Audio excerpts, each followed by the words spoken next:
Tranche de vie. Petit voyage à travers nos existences.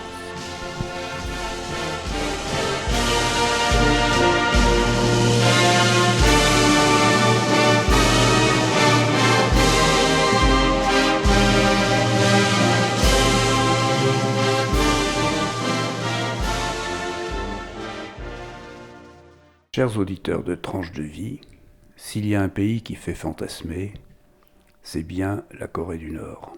Vous savez, ce petit pays qui est coincé entre la Chine, la Russie et le sud de la péninsule de Corée, occupé par la République de Corée. La Corée du Nord, République populaire démocratique de Corée, c'est ce pays dirigé par un gros poupon, à la chevelure bien dégagée sur les oreilles, et qui jubile en voyant partir en direction du Japon et de Los Angeles ses ICBM, devant un parterre de généraux dont les casquettes sont plus hautes que celles de l'armée rouge et qui applaudissent comme des clowns. Mais c'est peut-être autre chose, et c'est de cela que va nous parler Alain, qui a la chance de connaître ce pays puisqu'il y est allé plusieurs fois. Alain, merci d'avoir accepté notre invitation, et pouvez-vous nous dire dans quelles circonstances vous avez été amené à visiter la Corée du Nord ? Bonjour et merci de votre invitation. Je me suis effectivement rendu à 3 reprises en Corée du Nord. Une première fois en 2012, par curiosité, je dirais, pour visiter un pays que peu de gens visitent, effectivement. Donc j'ai fait appel à une agence de voyage qui a bien voulu m'organiser un voyage, effectivement. Et donc je suis parti dans ce pays. J'étais seul, puisque, comme l'agence de voyage me l'avait indiqué, le tourisme de masse n'existe pas en Corée du Nord. Donc je me suis retrouvé là-bas seul avec 2 guides et un chauffeur, et j'ai pu, pendant une douzaine de jours, visiter ce pays. J'en ai retiré des impressions qui étaient fort différentes de ce que j'avais pu lire ou entendre en France. Donc je me suis intéressé d'un petit peu plus près à ce pays. À mon retour, j'ai pris contact avec une association, l'association d'amitié franco-coréenne, et je suis retourné avec eux dans ce pays en 2014. Et j'y suis revenu donc en 2018, début septembre, donc c'est tout récent. Cette dernière visite en 2018 s'inscrivant dans le cadre du 70e anniversaire de la création de la République populaire démocratique de Corée.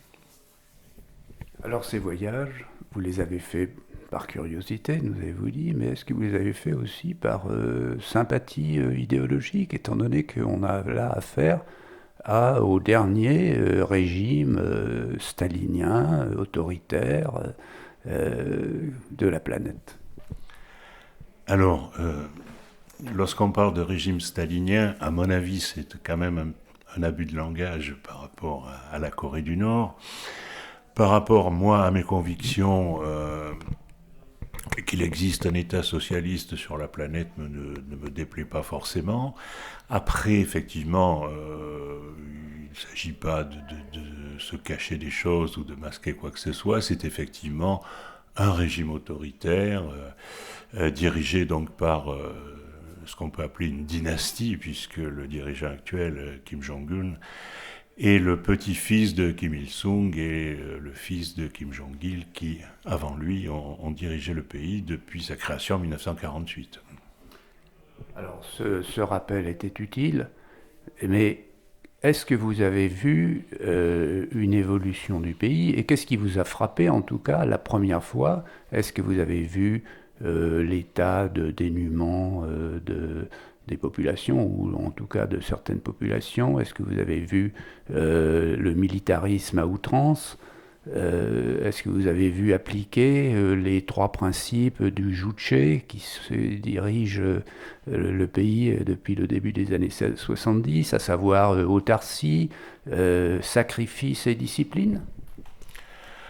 Alors, justement, donc, avant de me rendre pour la première fois en Corée du Nord, j'avais lu, j'avais écouté, et je m'attendais là-bas à trouver un pays à genoux, avec des gens extrêmement tristes, sous le joug du pouvoir politique. Or, mon impression, justement, a été différente.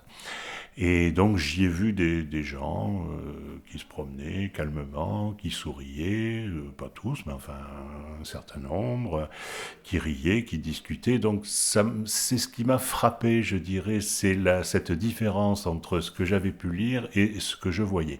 Alors, il est clair qu'on ne m'a pas amené partout, ça c'est sûr que dans ce pays on ne va pas partout, et que ce n'est qu'une impression visuelle, mais malgré tout, quand même, ça faisait un contraste avec ce que j'avais pu lire auparavant. Alors, les idées du Juche, oui, qui peuvent se résumer très, très grossièrement à le peuple décide de son destin, est maître de son destin. Bon, ça, moi, je n'ai pas eu l'occasion, lors de mes visites, de le vérifier vraiment, quoi.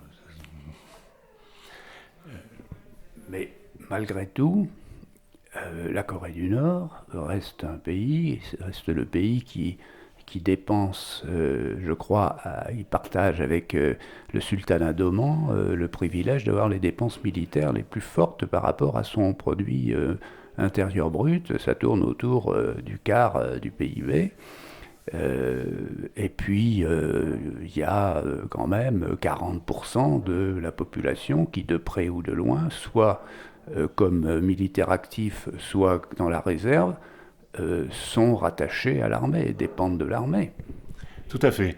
Et c'est vrai que lorsqu'on se promène en Corée du Nord, l'armée est extrêmement présente. On voit très fréquemment des militaires, on voit dans la capitale Pyongyang par exemple, à un moment donné, des camions entiers transportant des militaires.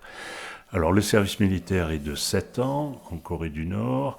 Alors, ce qu'il faut dire quand même, c'est que par rapport à ce qui peut se passer en Occident, c'est une armée qui, certes, a des périodes militaires, bien évidemment, mais qui participe aussi à beaucoup d'autres tâches. On voit des militaires construire des maisons, on voit des militaires garder des chèvres, travailler dans les champs. Voilà, donc c'est multi-activité, si je puis dire. C'est-à-dire que bon, on a affaire à une armée dite populaire, et qui donc assume des tâches et fait des affaires comme on le voit encore par exemple au Vietnam, et en particulier dans le nord du Vietnam, ou peut-être aussi en Chine. Tout à fait, c'est effectivement une armée dite populaire qui ne ressemble pas, ou de loin disons, à une armée occidentale. Oui. Malgré tout, avec ces dépenses militaires extrêmement importantes, dans un pays qui n'est pas excessivement riche, puisque je rappellerai que c'est un pays qui fait 120 000 km², c'est-à-dire un petit peu plus du cinquième de la France, et puis qui abrite 25 millions d'habitants à l'heure actuelle. Alors que la Corée du Sud arrive à peine à 90 000 km² et a une population 2 fois supérieure à celle de la Corée du Nord. Donc, est-ce que cette orientation militaire, qui se manifeste d'une manière éclatante aussi par des essais de toutes sortes, ne retentit pas sur le bien-être de la population en général? Alors c'est un petit peu difficile à dire. C'est sûr que le niveau de vie de la Corée du Nord n'est pas très élevé si on le compare aux standards occidentaux. Est-ce que c'est le poids de l'armée qui pèse sur l'ensemble de la population? Oui, c'est possible. C'est aussi un pays où il n'y a pas ou très très peu de circulation d'argent. Donc c'est un pays qu'il est difficile de comparer à un pays occidental parce que tout tourne comme dans les pays socialistes qu'on a pu connaître, l'URSS ou les démocraties populaires. Tout tourne autour de l'entreprise, et c'est l'entreprise qui fournit la nourriture, qui fournit les vêtements. Même si les ouvriers ou les employés nord-coréens gagnent un peu d'argent et peuvent un peu plus aujourd'hui qu'il y a quelques années, acheter des produits. Je pense notamment aux femmes qui s'habillent de façon moins uniforme que ne serait-ce qu'il y a 6 ans lorsque j'y suis allé pour la première fois. Ceci dit, les circulations d'argent sont très, très faibles, quoi, en fait. Il n'y a pas dans les villes où on doit aucun établissement bancaire, il n'y a aucun distributeur d'argent. D'ailleurs, en tant qu'étranger, on n'a pas le droit d'avoir de la monnaie locale. Alors ça se comprend si on part du principe que les besoins élémentaires, c'est-à-dire le logement, la nourriture, l'éducation, la santé, l'alimentation, sont pratiquement fournis par l'État. Mais malgré tout, d'abord, en matière de produit national brut par tête d'habitant, en parité de pouvoir d'achat, la Corée du Nord est quand même un pays où il y a le PNB par tête, c'est moins de 2000 dollars, alors que la Corée du Sud voisine, ça tourne autour de 37 ou 38 000 dollars aux dernières nouvelles. Donc là, il y a quand même un abîme assez sérieux. D'autre part, il y a des indicateurs officiels fournis par la Banque mondiale. Évidemment, il y a beaucoup de domaines où il n'y a pas de données, mais il y a une donnée quand même qui m'a fait un petit peu peur. Moi, c'est le taux de rachitisme parmi les enfants de moins de 5 ans. Plus de la moitié. Alors qu'en Corée du Sud, c'est 2 fois moins. Oui, alors la Corée du Nord a subi une famine extrêmement dure, violente, dans les années 90, due essentiellement à la chute de l'URSS qui commerçait à des conditions très avantageuses, enfin pour les Coréens, du moins, avec la Corée du Nord. Donc cette famine a duré pratiquement 10 ans, ne s'est achevée qu'en fin des années 90. Aujourd'hui, on peut dire que la Corée du Nord est à peu près en autosuffisance alimentaire, c'est un petit peu juste. Et puis ce qu'il faut pas oublier, c'est qu'elle souffre terriblement aujourd'hui d'un embargo décidé par les puissances occidentales, qui effectivement pénalise grandement sa population. Et c'est vrai que l'UNICEF a récemment tiré la sonnette d'alarme en disant que des enfants étaient susceptibles peut-être de mourir de faim si cet embargo continuait à s'exercer. Alors, au niveau de cet embargo, peut-être évoquera-t-on la question un petit peu plus tard, il y a des évolutions en termes politiques actuellement en Corée du Nord, mais c'est vrai qu'aujourd'hui, et notamment dans les campagnes, et plus spécifiquement dans la partie nord de la Corée du Nord, subsistent des difficultés importantes. Malgré le fait que vous ayez fait des voyages là-bas très encadrés, est-ce que vous avez eu un petit aperçu, est-ce que vous avez eu à certains indices senti ces difficultés économiques de la population générale que nous venons d'évoquer? Non, je ne peux pas dire ça parce que Bon, déjà dans la capitale, Pyongyang, je pense que la question se pose beaucoup moins. Lors de mon premier voyage, je suis allé visiter une coopérative agricole où là, effectivement, on voit un niveau de vie qui est modeste, notamment dans les champs. Il n'y a pas de mécanisation, tout se fait à la main, mais c'est aussi un principe qui veut que tout le monde ait un emploi, donc la mécanisation est limitée à ce niveau-là. Moi, honnêtement, je n'ai pas vu de mes yeux des gens en situation de pénurie alimentaire, par exemple. Mais effectivement, je redis qu'on est très encadré en Corée du Nord et que sans doute on ne m'a pas amené dans des endroits où pouvait se poser ce type de questions.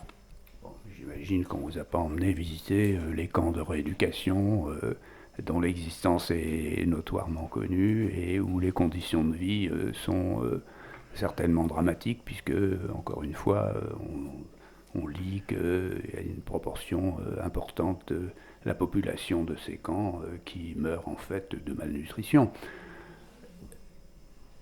Est-ce que encore une fois, la pauvreté qui est à la fois une conséquence de l'embargo et une conséquence de cette orientation volontariste vers des activités militaires, comportement de pays assiégés, est-ce que ça retentit, on le voit retentir dans le domaine du vêtement, dans le domaine de la circulation automobile, bien entendu.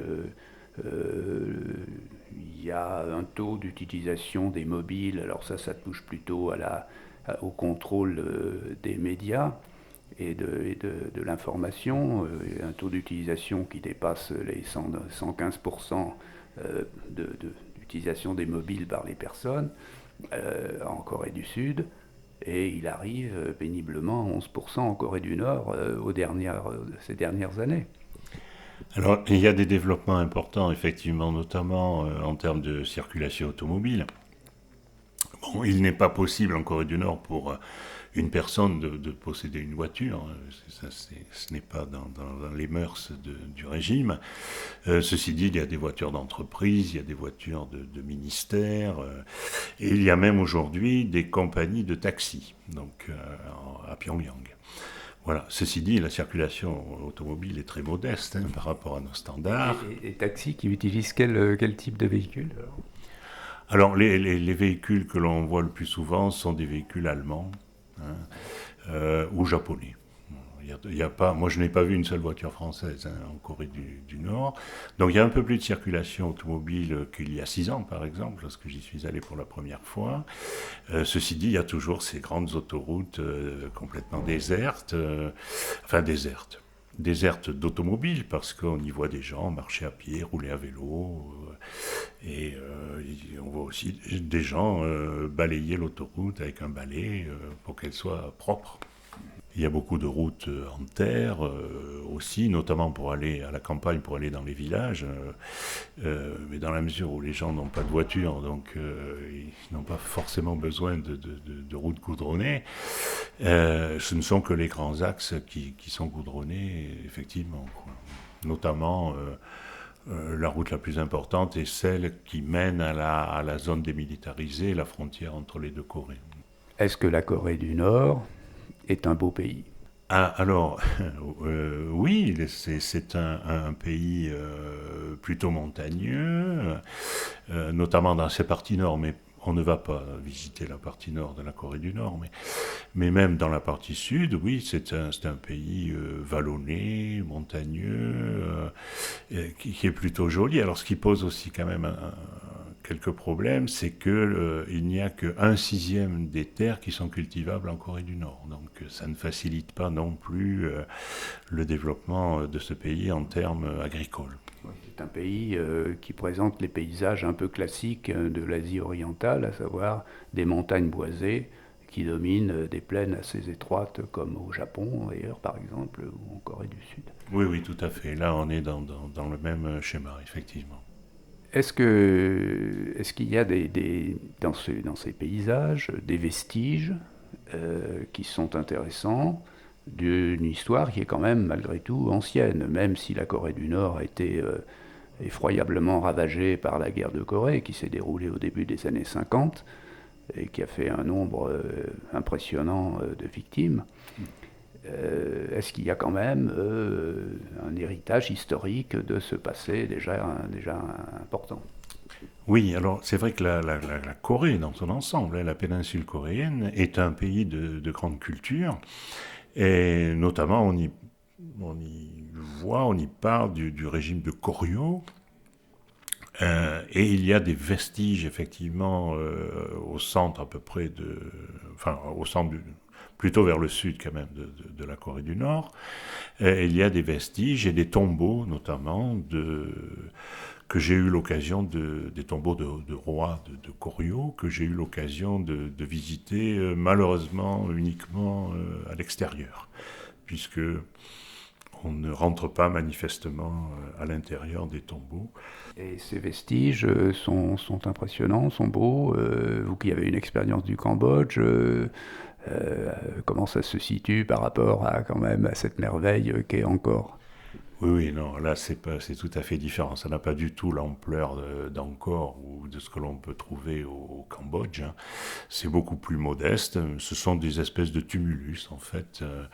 Venons maintenant à la vie quotidienne, si vous voulez bien, et aux gens, leur existence. Les Coréens ont la réputation d'être des gens gais par rapport aux Chinois ou, à plus forte raison, aux Japonais, qui aiment rire, qui aiment l'ail, qui aiment la nourriture épicée.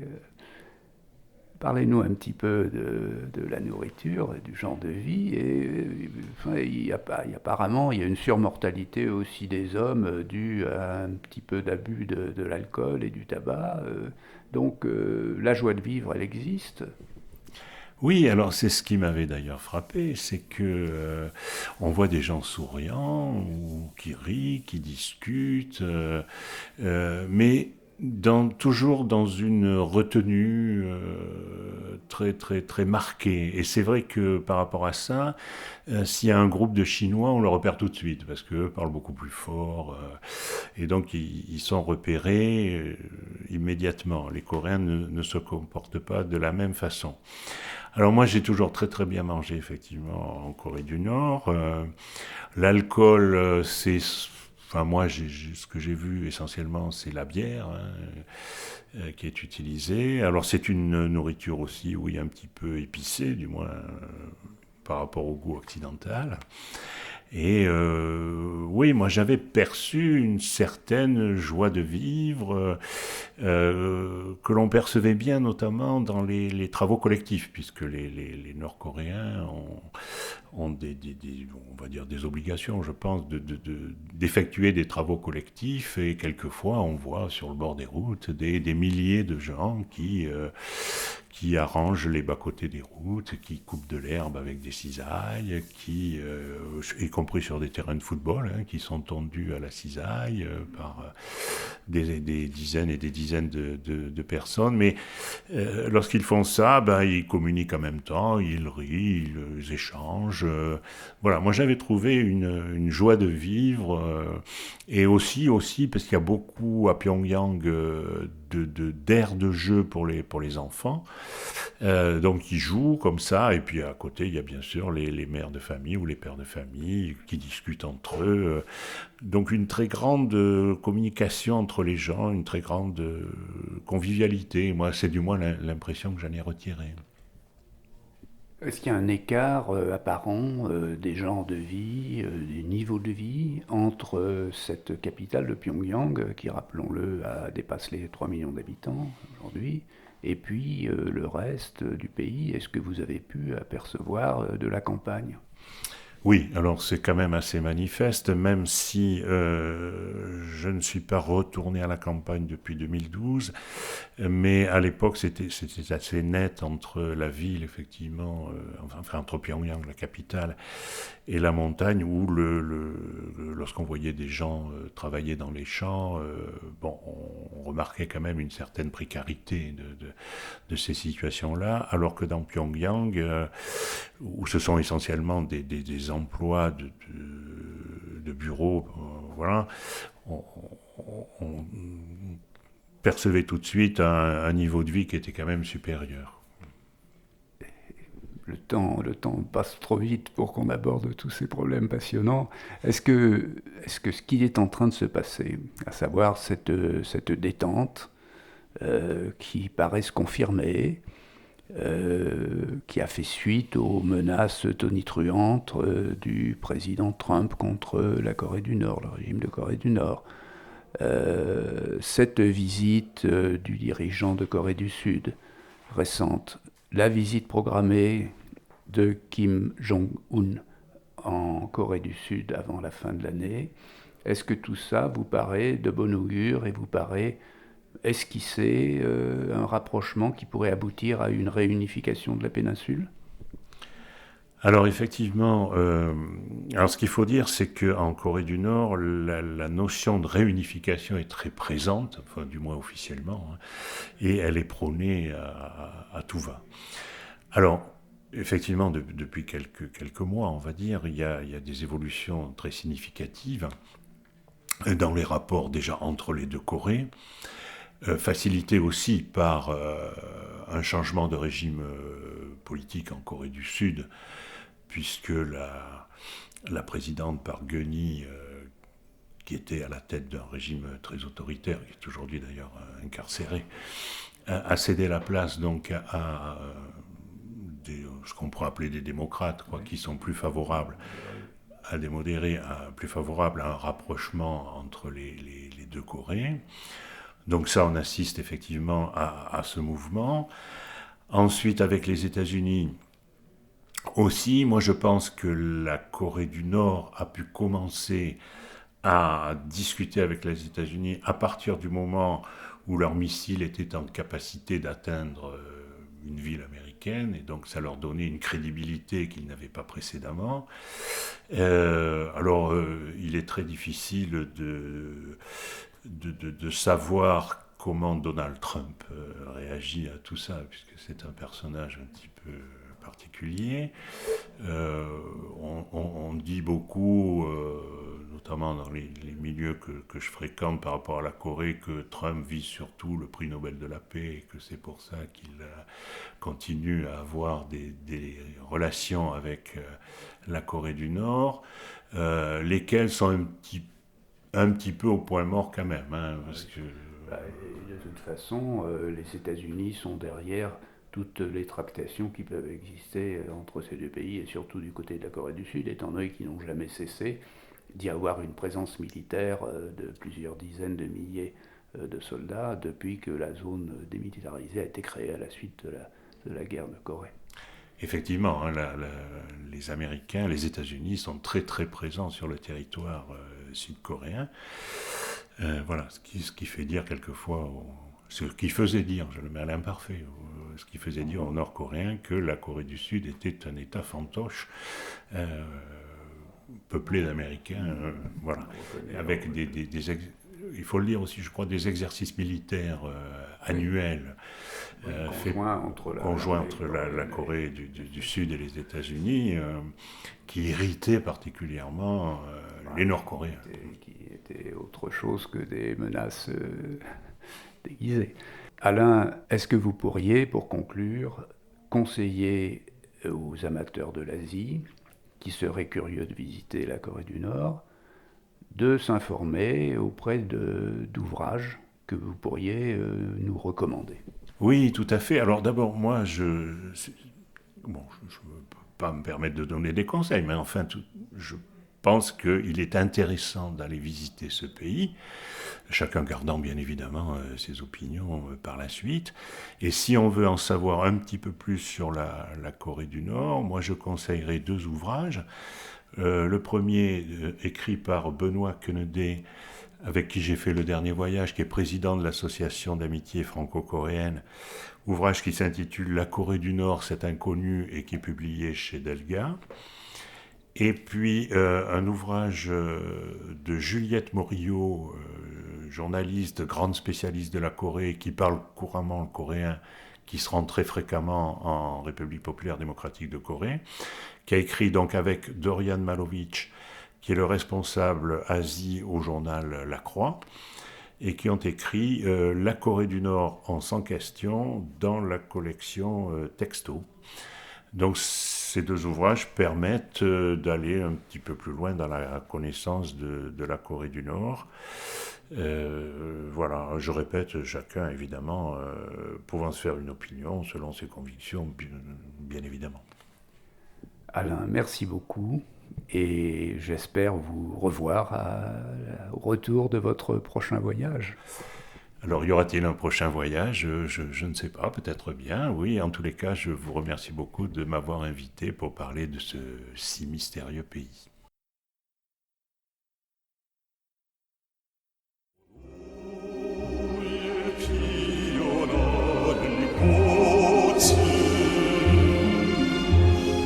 So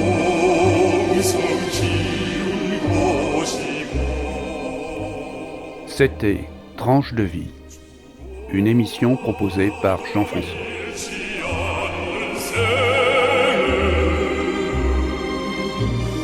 So